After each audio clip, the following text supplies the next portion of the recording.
Coming up on Roland Martin Unfiltered for Friday, April 12th, 2019. My name is Dr. Avis Jones-DeWeaver, in for Roland Martin, who will be back on Monday. So here we go again. Someone is lying about an attack in Chicago, but this time, no outrage from the mayor or police chief. Maybe because this time it's the cops who got caught lying. There's video proof. This is an indictment. This is an incitement to violence on progressive women of color. That's what New York Congresswoman Alexandra Ocasio-Cortez said about a reprehensible New York Post cover attacking Minnesota Congresswoman Ilhan Omar. Georgetown University students voted overwhelmingly to pay for reparations to the descendants of slaves sold to shore up the finances of the school in the 19th century. J.P. Morgan Chase Bank CEO Jamie Dimon gets a lesson on how hard it is to live on the salary he pays his own bank tellers. And one of the victims shot in the Nipsey Hussle murder has been arrested for association with Nipsey, according to TMZ. Plus, we'll get an insider's view of what went down in the Staples Center with one of our panelists who was there. Can negative stereotypes about our own bodies lead to an actual mental disorder? A young sister says yes. We'll break that down. And speaking of young sisters, 14-year-old Marsai Martin, a star on ABC's Blackish, has become the youngest executive producer in Hollywood history. Her movie Little opens this weekend. Now that's some black girl magic. It's time to bring the funk on Roland Martin Unfiltered. Let's go. He's got it. Whatever the miss, he's on it. Whatever it is, he's got the scoop, the fact, the find. And when it breaks, he's right on time and it's rolling. Best believe he's knowing. Putting it down from sports to news to politics. With entertainment just for kicks, he's rolling. It's on go, roll, y'all. It's Roland Martin, yeah. Rolling with Roland now. He's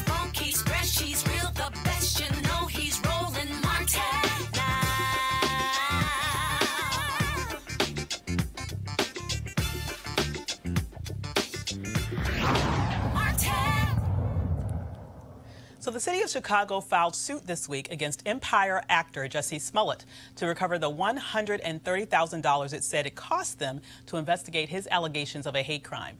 Chicago's mayor and police superintendent held multiple news conferences to express their outrage over lies they said Smollett told. Okay, let's see how they respond to the lies told by Chicago police officers about an incident at Marshall High School in Chicago.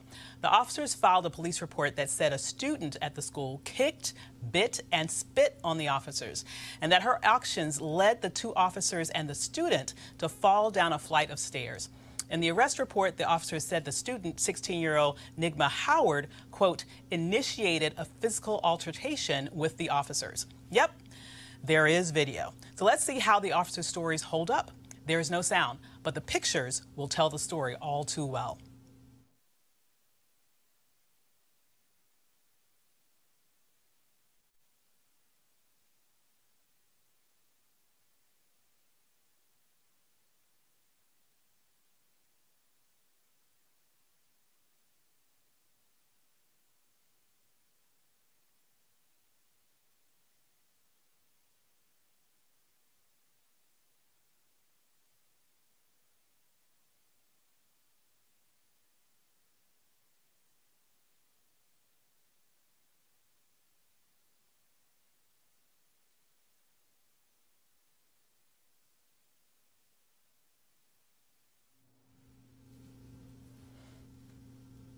So the officers are no longer working in the school. Charges against the girl were dropped. The family is suing, and there is body cam footage still to come. We'll keep you posted. So joining me on the panel here in our studio is communications strategist Kelly Betha, CJ Jordan, CEO of the Jordan Management Group, Joseph Williams, senior editor of the U.S. News and World Report, and on Skype from Philadelphia, we have Teresa Lundy, founder of TML Communications. All right, so the New York Post, I guess we take a second to talk about that. You know, when I look at that particular video footage, and we see once again, time and time again, examples of police telling one story in police reports, but when evidence pops up, there's something completely different. It makes you wonder, with all of this righteous indignation that's going on with the Jussie Smollett case, when will Chicago sort of wake up to what really needs to be done in that police department to root out the huge dysfunction and injustice that's become a part of the system in that city and beyond? What are your thoughts? I'm really speechless, you know, because this happened to a child. We're not talking about, you know, a grown man, a grown woman. We're talking about someone's baby. She's 16 years old. She was in a school setting, and from the looks of that video, it didn't look like there was any altercation between her and the officers at all before they threw her downstairs. And my issue with this is not only the over-policing of our black children in schools, but the dissociation that these officers have when it comes to exactly who these children are. I'm sure that a lot of these officers have their own children or know people with children. They wouldn't want anybody treating their child like that, or their niece or their nephew or their brother or sister. So what makes you think that you have the agency to do something like that just because you have a gun strapped to yourself? It's absurd. Absolutely. What are your thoughts? Well, I think that the more things change, the more they stay the same, right? I mean, they could probably sue Jussie Smollett, and the money that comes in from that lawsuit will go to pay out the parents of this young girl. And it's not anything that we haven't seen before, so I wish I could say I was shocked. I mean, certainly the images are just breathtaking, but I mean, we've been here before. And with as many school resource officers, cops, whatever you want to call them, in schools, this is one that happened to get caught on film. I mean, we know this sort of thing happens probably every day in at least, you know, a handful of schools around the country. This is one we see, right? And coming on the heels of the Jussie Smollett case, which in turn came on the heels of a lot of Chicago police officers, the Quan McDonald verdict, and a situation in the Chicago police force a couple of years ago where it was discovered that they had secret torture sites where they would drag victims to. It's not that surprising to me that Chicago cops would get caught on camera doing something like this to a child. And it's also not surprising to me that we don't see any outrage from the mayor or from the chief of police beyond a rote statement. Absolutely. So, Teresa, I'd love to bring you in on this. You know, when we talk about this issue, as was mentioned previously, of these so-called resource officers in schools that are literally abusing and attacking our children as part also of a sort of system of repression, of violence, of just complete dysfunction in the Chicago Police Department. You know, what are parents to do when we are in situations where we're trusting our children to get a safe education, and we find out that their attackers are actually the ones who are there supposedly to protect them? And that's putting us actually in a really hard position, right? So parents, loved ones of those that we entrust to educate the students without putting excessive force seems like almost the norm for them to not make. Seems like the norm for everyday violence for African Americans, right? And so I see this case as another incident that the police department, obviously, you know, with the Jussie Smollett case, wants to really undermine some of the outer layers of what's actually going on in the department. And let's just be honest, this is going on in departments across municipalities, across cities, across the country. So I think an overhaul review and an analysis of best practices and training of what's going on in the office would really start to change the mindset of some of these officers if city government actually takes charge and does something different. But see, Ava, I have to tell you, I mean, we've been here before so many times. Yeah. And training, Chicago police has been under consent decree, they've been out of consent decree. Training has not been the issue. I mean, they can train up police officers, and yeah, it's a good step, it's a first start, but it has to go beyond that. It is systemic. It keeps happening. It reminds me of the case that happened in North Carolina where the police officer came into the classroom. Yeah. The only aberration here was that it was not a black boy. Yeah. It was a black girl. Yeah. And as we know that, you know, black men or black boys are more often to be disciplined and more often to face that kind of punishment than any other cohort in a school at all. I mean, it's just ridiculous, and it has to start somewhere, and it's got to be broader than just training.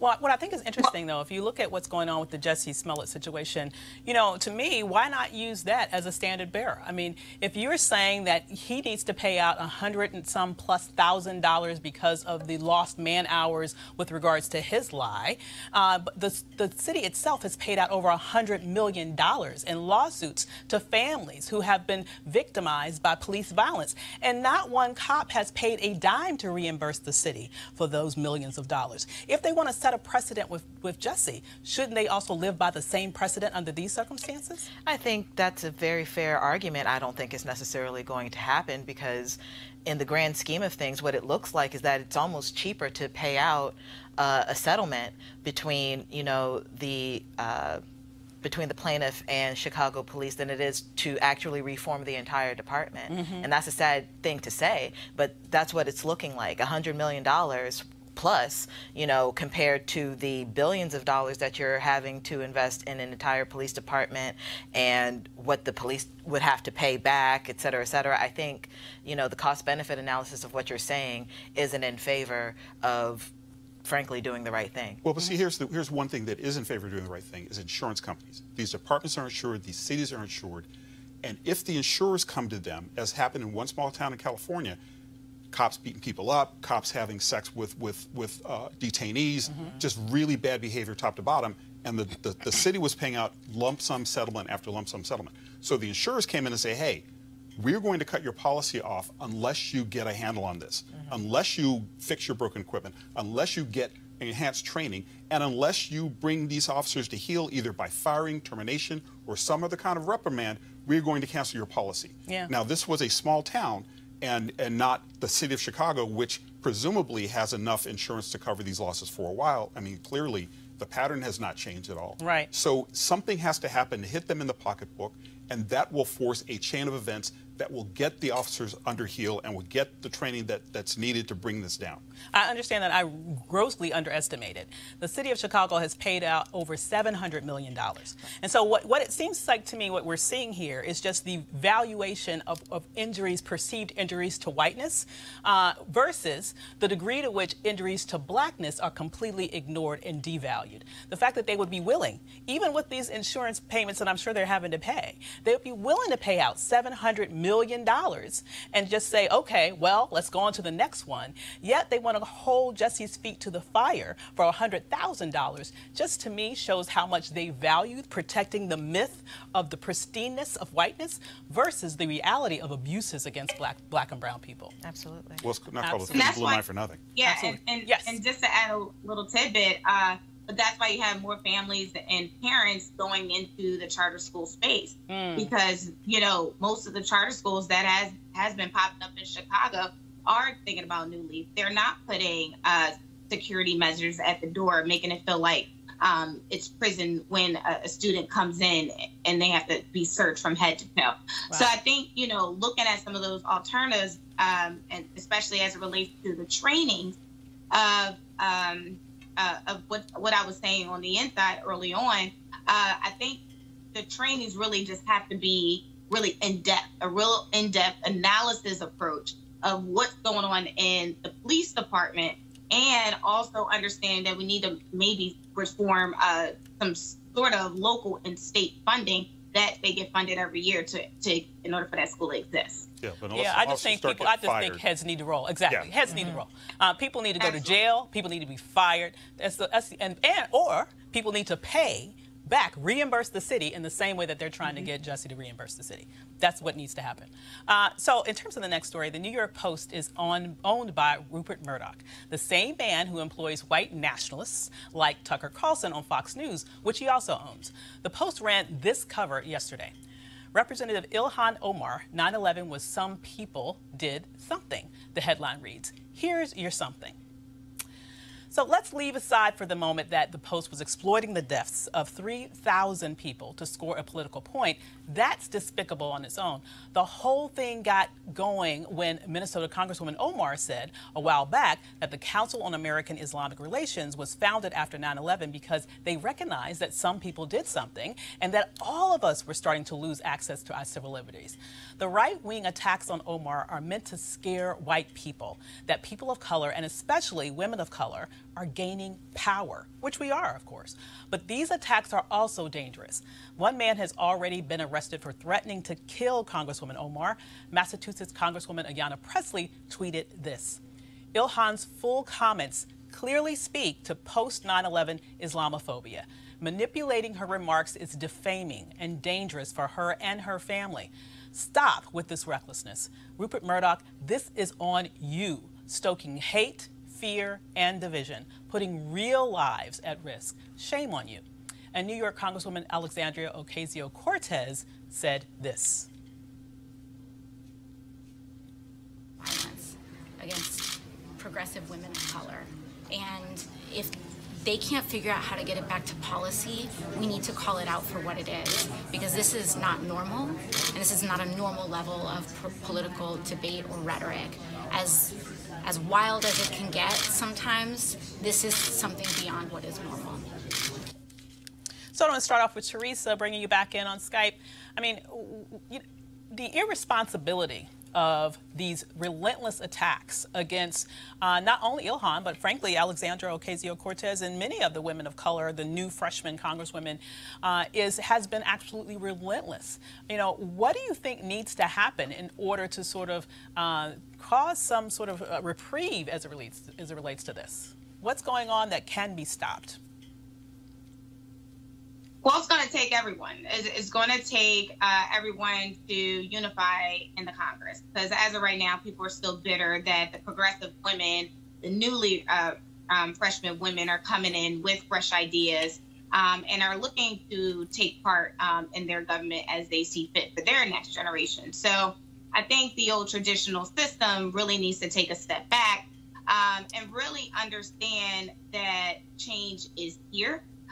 Also, you know, obviously decrease the rhetoric, but also understand that the purpose of these women and other advocacy and organizations, and why the progressive movement was formed, was because they felt like their voices weren't being heard.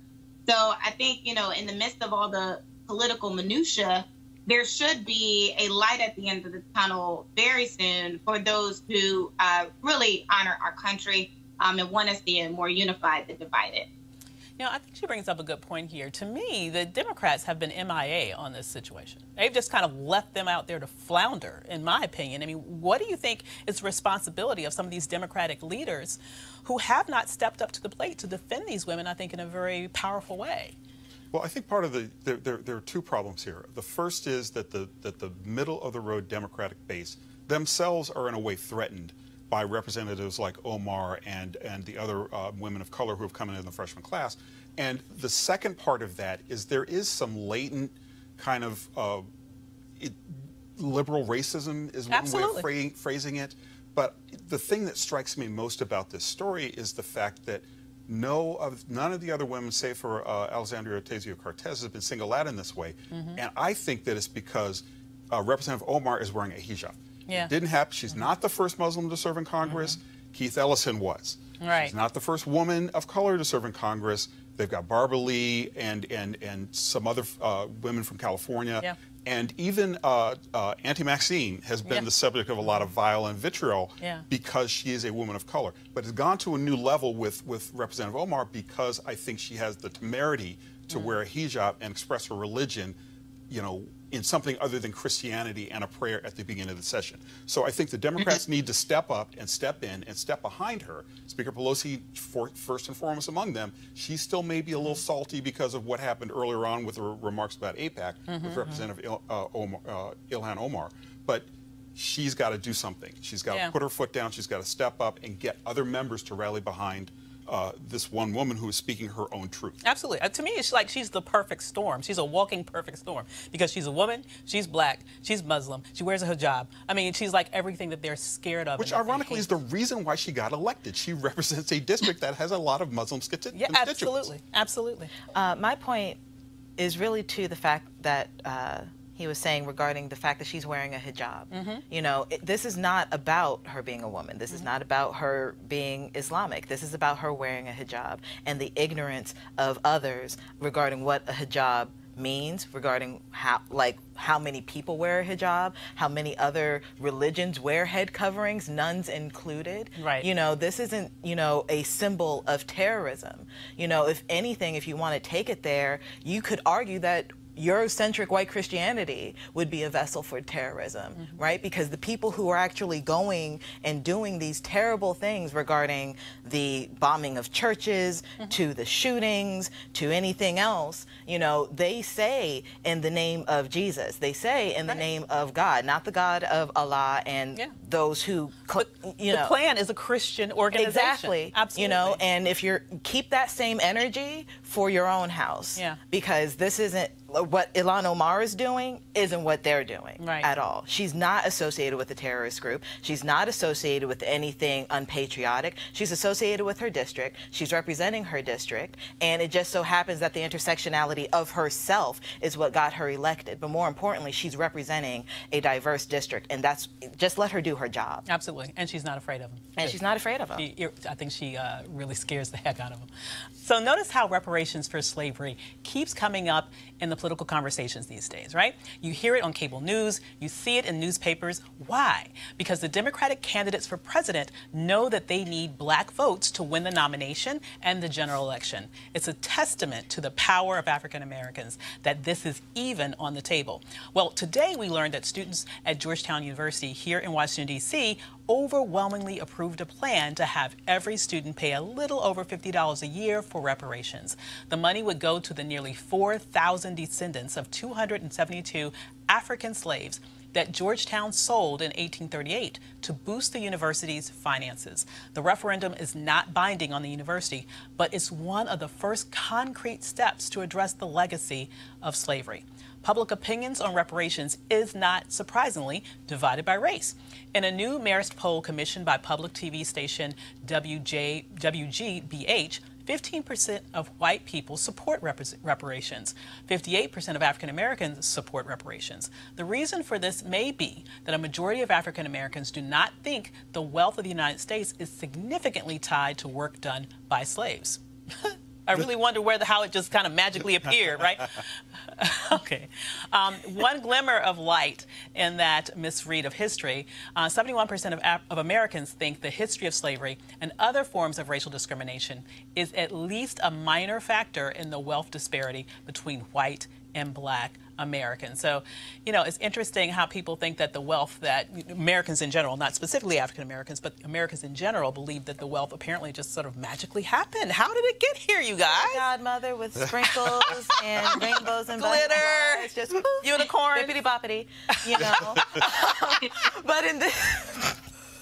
But in this case, you can actually trace the benefits of slavery regarding this university. The main reason why this referendum came in place is because they have proof that the benefits of slavery is what prompted how significant this university was. Georgetown? Yeah. So with Georgetown University being Georgetown University, they understand that, you know, selling those slaves is what got them out of debt. Right. You know, so there's a direct correlation there. So I think in this case, the referendum actually makes sense, and reparations actually make sense in this case. I'm not saying that I'm against reparations, but I do understand the notion of how people think that what slavery did wasn't directly correlated, because people don't see that far down the line, right? They just see, you know, maybe 20 years, 30 years, 100 years. And I think the ignorance of exactly the contributions that slaves made of this country is what's prompting that poll to be what it is. Absolutely. When I think of reparations, though, to me at least, I think about it as not only payment for work that was done for free, which obviously, and all the abuses that occurred during that time in terms of the murders, the separation of families, the torture, everything that happened. Right. But I also think of the 100+ years of oppression and terrorism that happened after slavery. Of they course. get that for free. Yeah, I know. It's like honestly, we have as a people, we just had, you know, if you look at the 1964 Civil Rights Act, the 1965 Voting Rights Act, we just recently got to a point in this country where we at least had some level of legal equality. And even that's being taken away, especially when it comes to the Voting Rights Act. Absolutely. You know, so you don't have to go back way back to figure out why African Americans in particular are owed money. But see, part of my frustration with this issue is the fact that it goes back to our educational system. I mean, we barely teach history at all, much less history of African American descent. Absolutely. And we don't want to make white people feel bad. They don't like to feel bad, because if they feel bad about something that happened, it becomes like this trauma. And I mentioned this, and it gets me really agitated because I was recently at a family event, a couple of days ago, in fact, and I talked with my mother, who graduated from Havre de Grace Colored High School. Wow. My mother, Havre de Grace Colored High School now has a foundation to keep the memory alive. Right. And then I talked to some of my uncles who told me that in Maryland, it was not illegal for you to continue your education. You could go to school up to the 8th grade if you were black, and if you were black and lived in Harford County, Maryland, which my parents were, school was it. That was it. There was no high school. Right. You know, until these folks got together and created a segregated high school. Right. Out of whole cloth, right? So you're talking about a system, I mean, it's called systemic racism for a reason, right? Right. But you're talking about a system that is not yet fully dismantled. And you're talking about a system where there are people who are alive today, who are descendants, direct descendants, or of not, if not from slaves that's proof in a direct straight line, but certainly of people who had to suffer the legacy of discrimination. Absolutely. I mean, as my mother went to a segregated high school, my grandmother didn't go to high school at all, because there was not a high school for black people. Absolutely. I mean, when my grandmother, when she passed, they weren't producing, for example, birth certificates for black people, right? And so she had to really kind of guesstimate. We had to sort of guesstimate the year to put on her tombstone, because there was no proof. When I think of the fact that I had the very interesting experience growing up of actually going to school with the family who, way back in the day, owned my descendants. Wow. And learning that in high school, Wow. Which is so profound. It is. It's amazing. So Teresa, I want to bring you into this. I mean, what are your thoughts about? I think the Georgetown students really should be congratulated for really sort of looking at this issue and saying we can do something specific and something substantive for these individuals, that we have documented evidence how they have suffered and, quite frankly, how our institution has benefited because of their sacrifices. So I definitely want to congratulate the Georgetown students for taking that initiative, because more so it is stemming from the African American Studies Department and Civil Liberties. So, but what I do want us to take apart is the historically Black colleges, and so I would like to see what they are doing now to address this as well, because I haven't heard as much conversation around like in Philly we have Cheney University, from Pennsylvania, and so you know, as they're raising money, you know, but I'm not hearing the HBCUs talk about some of these issues that are national issues. So I think for me, you know, kind of looking at that intergenerational disparity, but also really owning on, you know, this historically Black colleges also do play a role,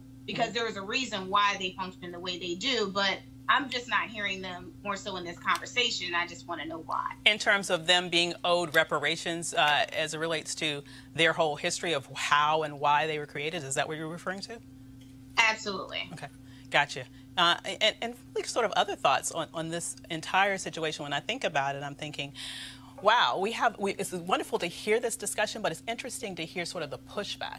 And I'm thinking, if we can figure out how to pay everybody else, I think we can figure out how to pay Black folk. I don't know. Well, I'm just going out on a limb here. It doesn't necessarily, I mean, the two thoughts come to mind when you talk about the Georgetown students in particular, right? Right. Idealistic youth, right, which is, you know, we need more of that. But, you know, in terms of going forward, the second thought that I have is, at this point in their lives, they don't have anything to lose. Right. And I think that's what ends up being the muck and the mire of the reparations discussion, is that if you're a college student at Georgetown, even if you're paying your own tuition, $27, not that big a deal. Especially not on a Georgetown bill. Well, exactly. That's like 1 week. That's like one night in a meal hall. Oh, Lord, no. But the thing is that they felt like they wanted to make a statement because it's idealistic, but they didn't have anything to lose. Right. And white people tend to think that they have things to lose when you start talking about reparations. Yeah. And it goes back to a larger picture where if you get social programs or trying to, you know, things to try to lift up communities that have been systemically left behind and have had such a hard time because of discrimination, white people think it's a zero-sum game. They win, I lose. Right. And that's why we're hung up on the rocks of this whole debate, especially when it gets to a national issue. Absolutely. Super quickly. Yeah, I just wanted to make a point regarding Teresa's comment on HBCUs not getting on the discussion. I could argue that that may be not true. It's not. It's just not in the same light as what Georgetown is doing. I do know that in Maryland, they just came off a case in federal court saying that de jure segregation of the HBCUs and the PWIs in the state of Maryland was still existing, and they are actually getting some of their programs back. And some of the PWIs in Maryland are actually prohibited from doing some programs anymore because of the ramifications of that case. So it's happening in spurts, but I understand her point regarding why she would think that it's not necessarily an issue with HBCUs, or that they're not taking on that issue. Gotcha. Well, let's take a short break, and when we come back, we'll talk about our bodies, our self-image, and its impact on our mental health. You want to check out Roland Martin Unfiltered? YouTube.com/Roland S. Martin. And subscribe to our YouTube channel. There's only one daily digital show out here that keeps it black and keep it real. It's Roland Martin Unfiltered. See that name right there? Roland Martin Unfiltered. Like, share, and subscribe to our YouTube channel. That's youtube.com/Roland S. Martin. And don't forget to turn on your notifications so when we go live, you'll know it. You want to support Roland Martin Unfiltered? Be sure to join our Bring the Funk fan club. Every dollar that you give to us supports our daily digital show. There's only one daily digital show out here that keeps it black and keep it real. It's Roland Martin Unfiltered. Support the Roland Martin Unfiltered daily digital show by going to RolandMartinUnfiltered.com. Our goal is to get 20,000 of our fans contributing $50 each for the whole year. You can make this possible. RolandMartinUnfiltered.com.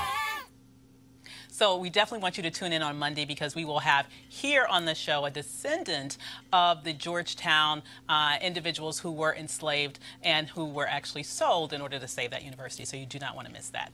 So Jamie Dimon is the CEO of the enormous bank, J.P. Morgan Chase. He's a billionaire. And he was on Capitol Hill this week to testify in front of Congresswoman Maxine Waters' Financial Services Committee. There was one exchange with California freshman Democratic Congresswoman Katie Porter that shone a bright light on income inequality at the personal level. Porter talked about a single mom who was a full-time job at the branch of Dimon's bank. Where we left off was this woman had, and I apologize, you're going to need to follow orally. She had $2,425 a month. She rents a one-bedroom apartment. She and her daughter sleep together in the same room. In Irvine, California, that average one-bedroom apartment is going to be $1,600. She spends $100 on utilities. Take away the $1,700, and she has net $725. She's like me. She drives a 2008 minivan and has gas. $400 for car expenses and gas. Net $325. The Department of Agriculture says a low-cost food budget, that is ramen noodles, a low food budget is $400. That leaves her $77 in the red. She has a Cricket cell phone, the cheapest cell phone she can get for $40. She's in the red $117 a month. She has after-school childcare because the bank is open during normal business hours. That's $450 a month. That takes her down to negative $567 per month. My question for you, Mr. Dimon, is how should she manage this budget shortfall while she's working full-time at your bank? I don't know that all your numbers are accurate. That number is generally a starter job. She is a starting employee. She has a 6-year-old child. This is her first job. And you can get those jobs out of high school, and she may have my job one day. So she may, but Mr. Dimon, she doesn't have the ability right now to spend your $31 million. I'm totally sympathetic. She's short $567. What would you suggest she do? I don't know. I'd have to think about that. Would you recommend that she take out a J.P. Morgan Chase credit card and run a deficit? I don't know. I'd have to think about it. Would you recommend that she overdraft at your bank and be charged overdraft fees? I don't know. I'd have to think about it. So I know you have a lot I'd love to call her up and have a conversation about her financial affairs and see if we can be helpful. See if you can find a way for her to live on less than the minimum that I've described. Just be helpful. Well, I appreciate your desire to be helpful, but what I'd like you to do is provide a way for families to make ends meet so that little kids who are 6 years old living in a one-bedroom apartment with their mother aren't going hungry at night because they're $567 short from feeding themselves, clothing them. We allowed no money for clothing. We allowed no money for school lunches. We allowed no money for field trips, no money for medical, no money for prescription drugs, nothing. And she's short $567 already. Mr. Dimon, you know how to spend $31 million a year in salary, and you can't figure out how to make up a $567 a month shortfall. This is a budget problem you cannot solve. Well, I guess she told him, you know what would be helpful? More money. That would be helpful. Don't you think? I don't know. I'd have to think about it. I mean, you know, and it's not just J.P. Morgan doing this. Like, that whole panel probably has some aspect of their business where they're lowballing their employees. Absolutely. And it's insulting because you want us to do the jobs that you know how to do, but you don't want us to, you don't pay us our worth, period. Right. And it goes beyond, like I said, it just goes beyond J.P. Morgan. It goes beyond, you know, just that panel. Like, employees aren't asking to become billionaires. Right. Like the Congresswoman was saying, they're asking to live. They're asking to have a quality of life that is better than their parents and set up a situation in which they can have better for their children. Mm-hmm. That's it. And the fact that he couldn't figure out on the spot how to close less than $1,000 budget, but you're making $31 million, I mean, how smart are you really? Absolutely. I mean, it makes me think, years ago I used to work for this place called Institute for Women's Policy Research, and the woman there who was the head, the economist, used to always say, poverty is one of those problems where you actually can solve by throwing money at it. Mm-hmm. I mean, let's just be real about it now. There is no magic that you can do with those numbers, right? She needs more money. where do we how do we get to this point where executives are making millions and the people who are really making him the money, because she's the one that's interacting with the customers, if she wasn't there, he wouldn't have a freaking bank, but she can't even live on her salary? Well, and I looked up this ratio really quick. The average CEO pay is 271 times that of their employees. Ridiculous. And that's for an employee who are making $58,000. 271 times. And that's if you're making $52,000. Yeah. And the other thing that the other two impressions that I came away with watching that video, first is total rogues gallery in front on the witness table. White guy after white guy after white guy after white. But she might have his job someday. She might have his. How? Well, How? With what?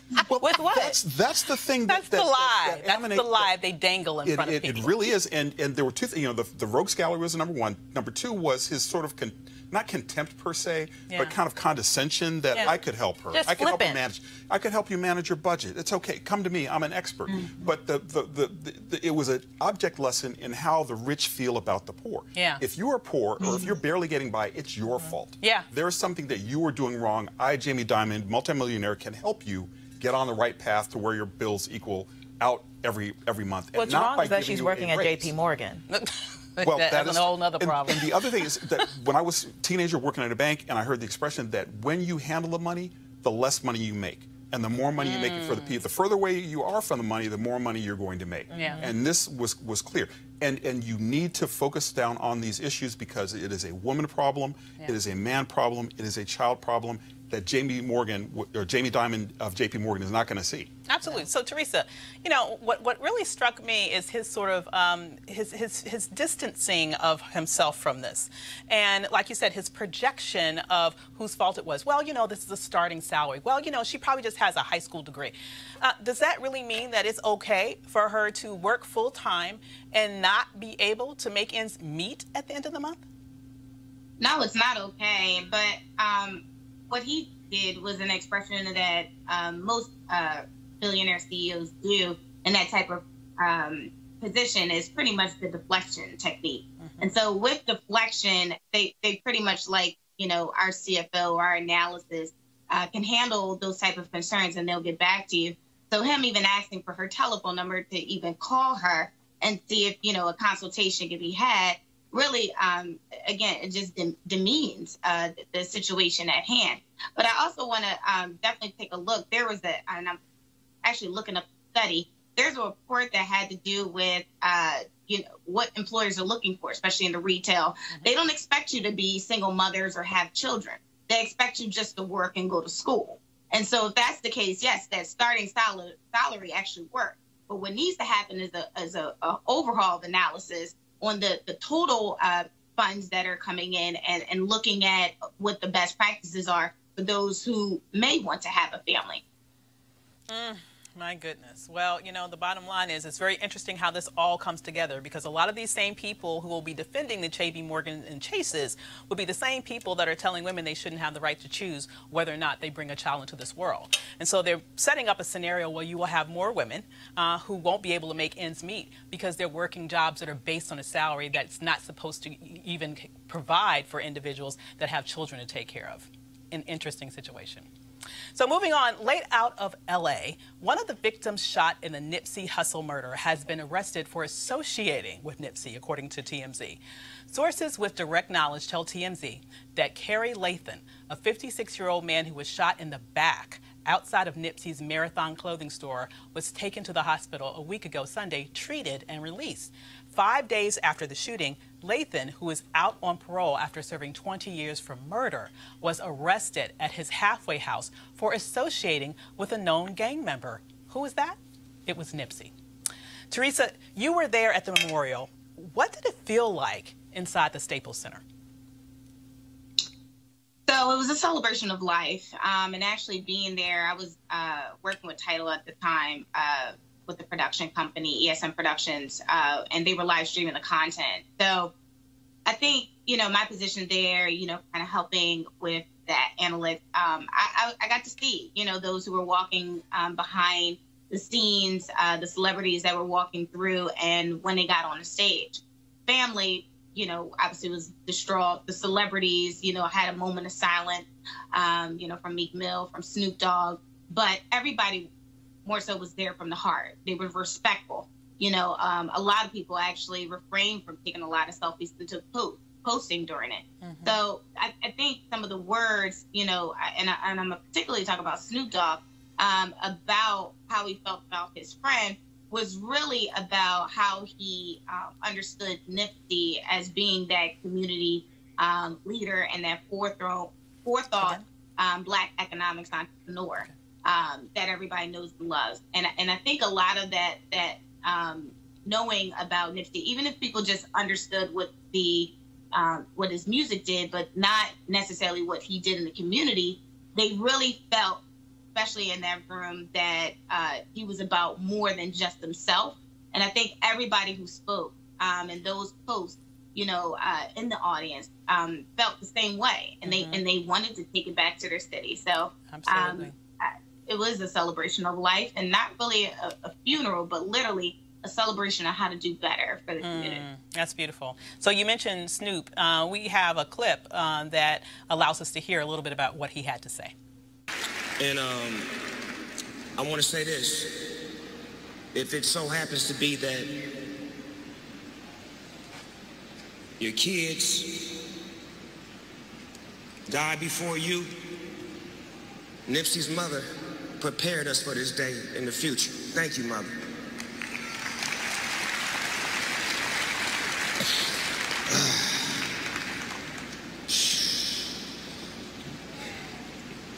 Now, I didn't grow up with Nip.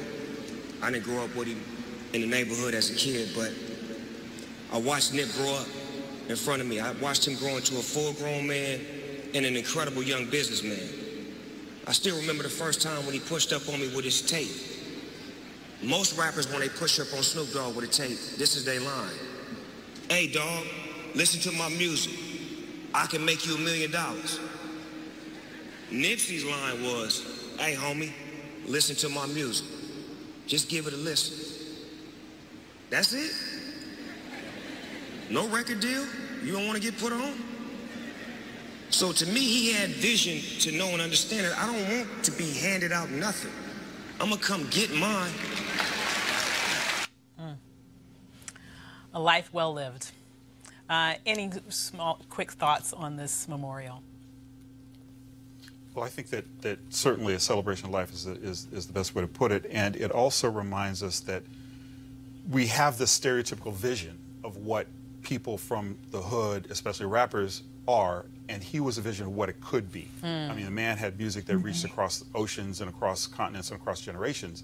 And to have so many people come together to honor him, not just for his music, but for what he did in not leaving the community. He stayed in the community and tried to build something. That was just incredible, and I think it's something to be proud of. Absolutely. I just think that this is a testimony as to how somebody doesn't have to be perfect in order to make an impact, because no one up there said that Nipsey was perfect. No one up there, you know, likened him to Jesus or anything like that. He was a human being who did his best to be his best. And he was cut short in his prime while he was trying to do his best. So, you know, let this be a testimony as to, you know, how to, you know, move forward. Like Lauren London said at the end of her eulogy to Nipsey, she said the marathon continues. You just have to keep going. You have to keep striving for perfection. And I feel like that service was the catalyst for a lot of people in doing so. Absolutely, and let's hope that this man that was arrested is released, because the bottom line is everyone knows that Nipsey was about providing opportunities for people who were transitioning from incarceration to being back in the community. And the fact that they would take advantage of someone who too was victimized in order to add to the sort of over-incarceration of black men is absolutely unconscionable. And I hope that the people of LA rise up and make sure that that man is released. In terms of this next story, it's really interesting because we're going to talk about this issue of body image. So body dysmorphic disorder is a mental condition in which you can't stop thinking about one or more perceived defects or flaws in your appearance. A flaw that to others is either minor or not observable.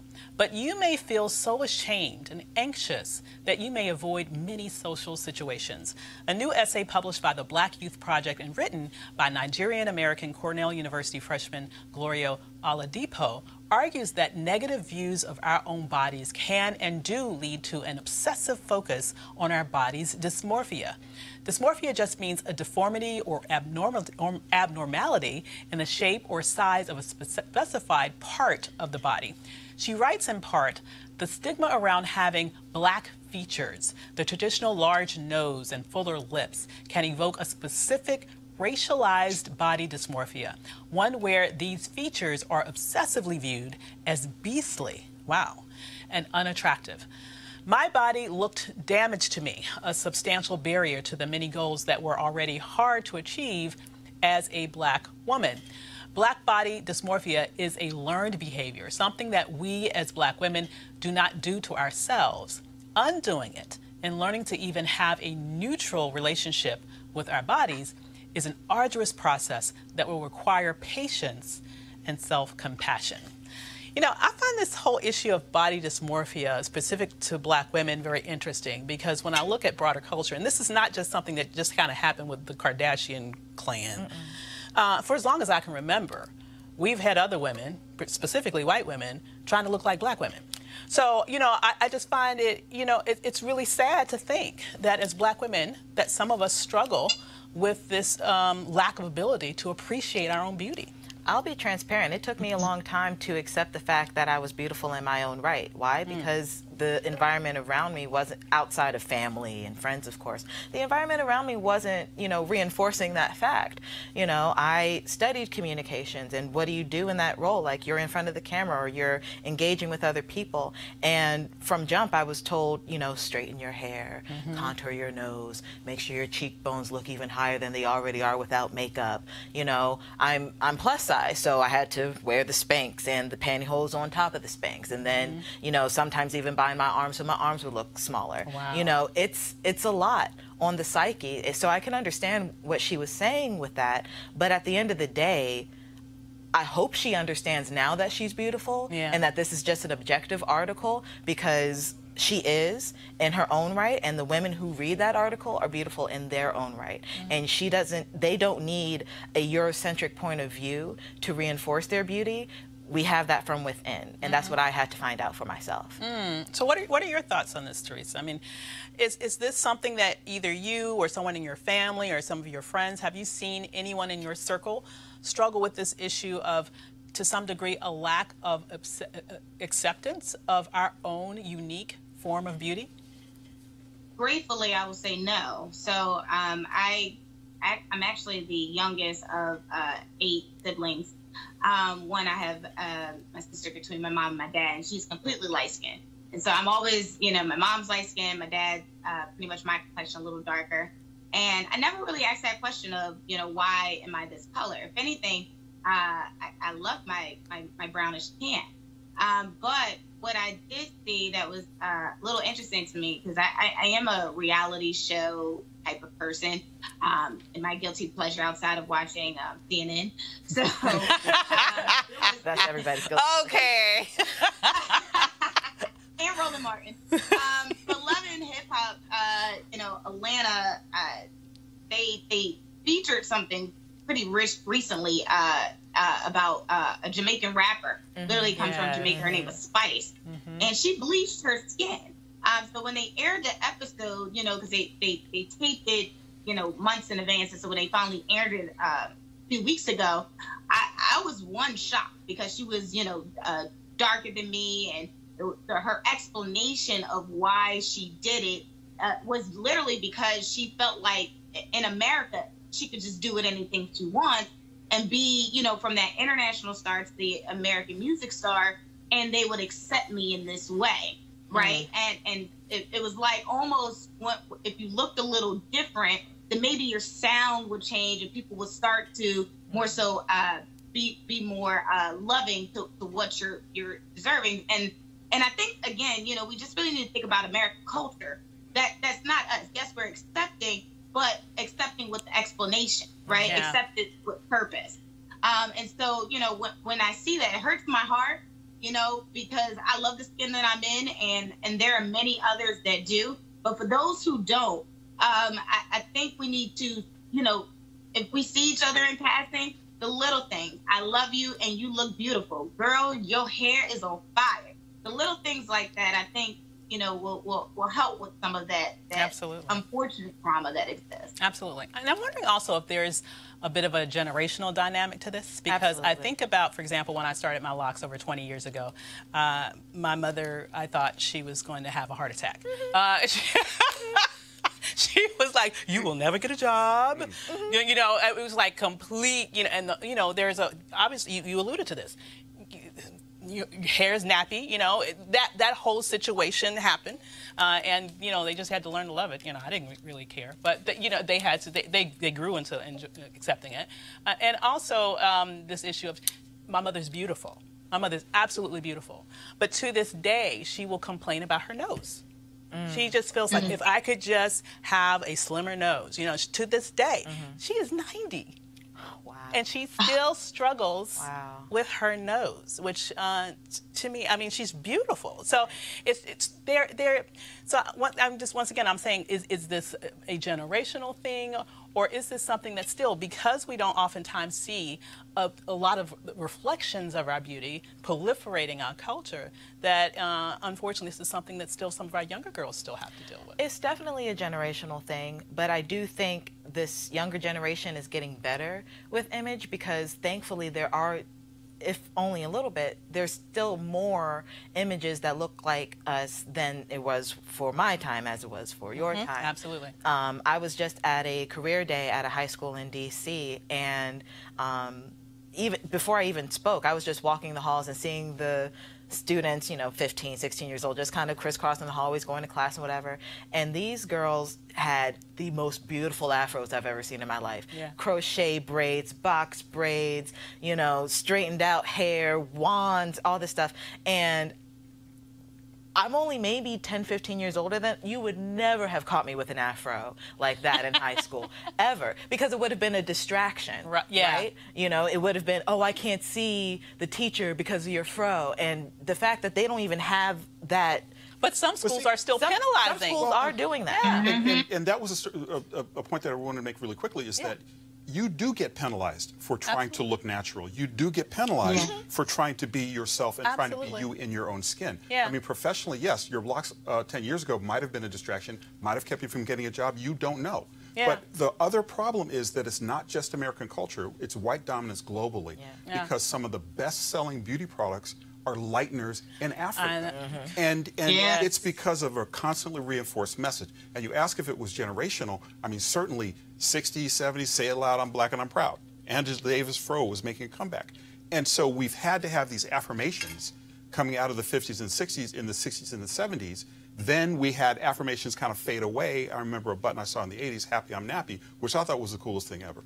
But now we're coming back into it where we're having to regain and regrasp that sense of pride and that sense of ownership that you are beautiful who you know in your skin and as is. And it's having to have this constant pushback, because even though that is coming from self, you do have institutions that will push back and try to denigrate it. One quick thing about that, too, is you know, going back, for example, to the Nipsey funeral, there was a bit of controversy when one of the rappers made this comment about raising beautiful light-skinned daughters.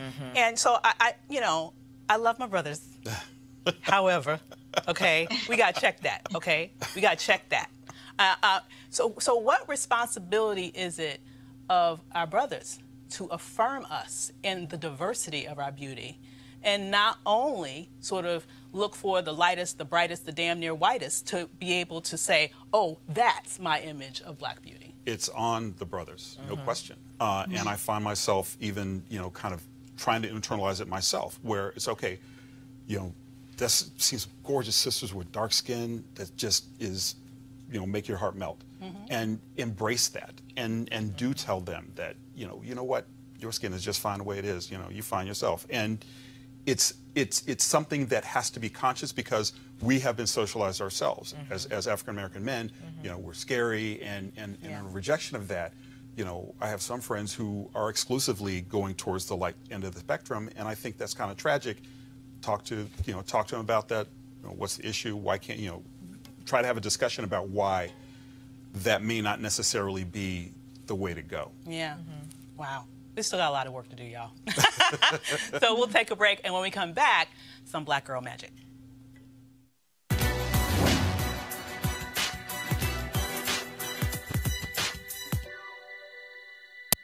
The last vestige of racism in the West will be intellectual racism.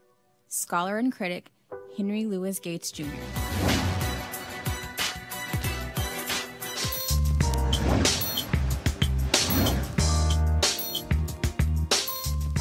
So for today's HBCU Giving Day, the school is University of Arkansas at Pine Bluff. It is located in Pine Bluff, Arkansas, and was founded in 1873. Notable alumni include Smokey Norfolk, Taryn Armstead, Danny K. Davis, and Don Zimmerman. To donate to University of Arkansas at Pine Bluff, please visit uapb.edu. That's uapb.edu.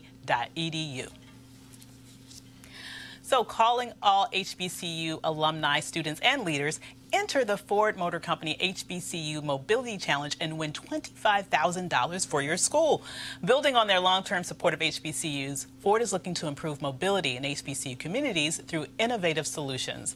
The winning program will receive a grant of up to $25,000 to implement their proposal. The deadline to apply has been extended to April 15th, that's Monday, so go to fgb.life for more information and to apply. Ford goes further in our community. Next, Marsai Martin, a star on ABC's Blackish, has become the youngest executive producer in Hollywood history. Her movie, Little, premieres this weekend in theaters. Take a look at how she was able to pull this off. Well, growing up, my mom's favorite film was Big, starring Tom Hanks. And of course, with parents like them, they show you like music, TV, whatever they saw when they were growing up. And I saw that, and I was like, well, what if we do maybe something different from it, and maybe just reverse it a little bit and make it more of a modern perspective. So that's how it came to be. Talked to my parents about it. Then we went to Kenya, and then we went to Will, and then we went to Universal. Then the rest was history. So now we're here. Marsai, a little 10-year-old comes in and pitches a movie to like a Hollywood producer who does that and does it well and like is really like clear in the way she sees the movie, and like is not afraid and is very very self-assured and confident in the way that she saw this movie playing out. I was like, dang, I might need to work for you someday, and I might.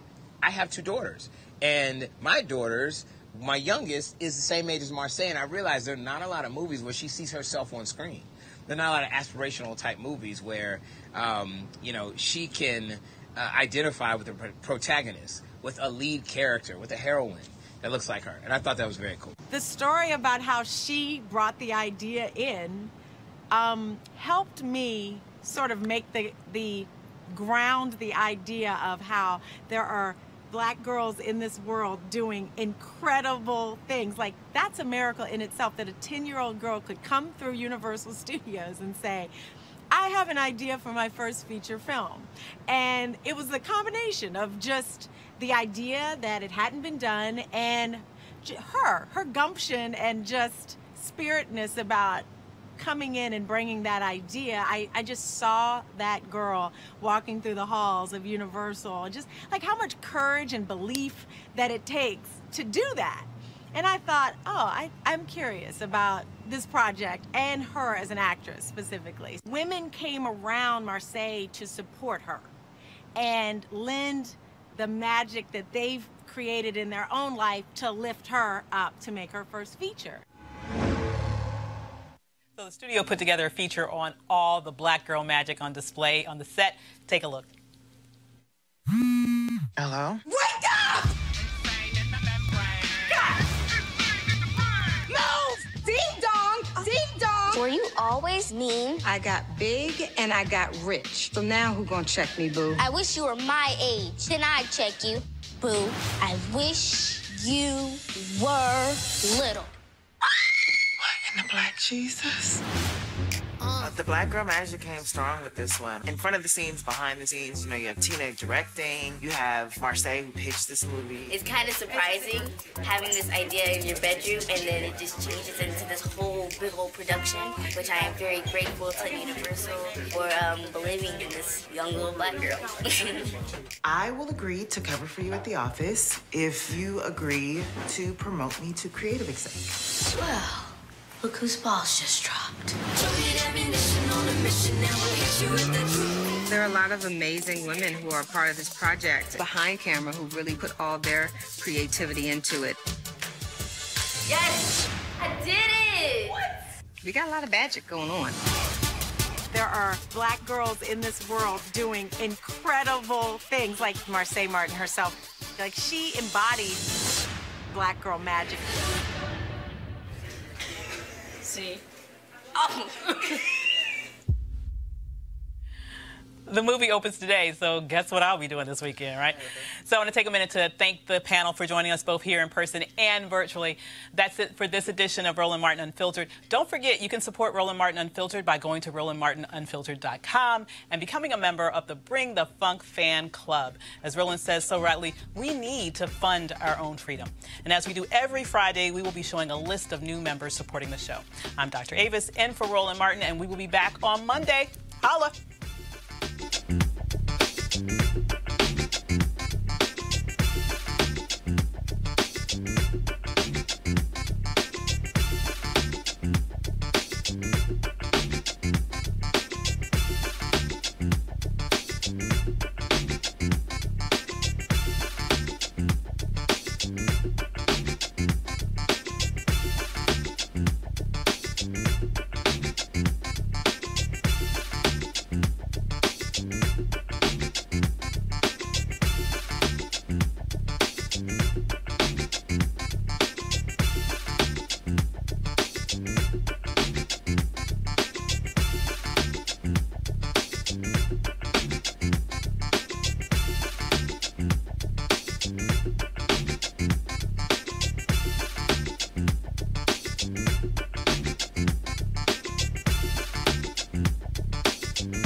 I want you to like, share, and subscribe to our YouTube channel, youtube.com/Roland S. Martin. And don't forget to turn on your notifications.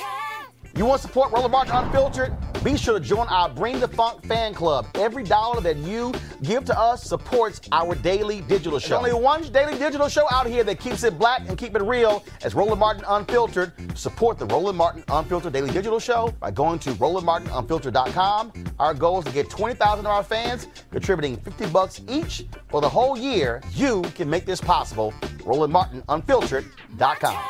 Hey fam, want to check out Roland Martin Unfiltered, the blackest show on all of digital, cable, and broadcast. Check out our audio podcast. There's only one daily digital show out here that keeps it black and keep it real as Roland Martin Unfiltered. Press play.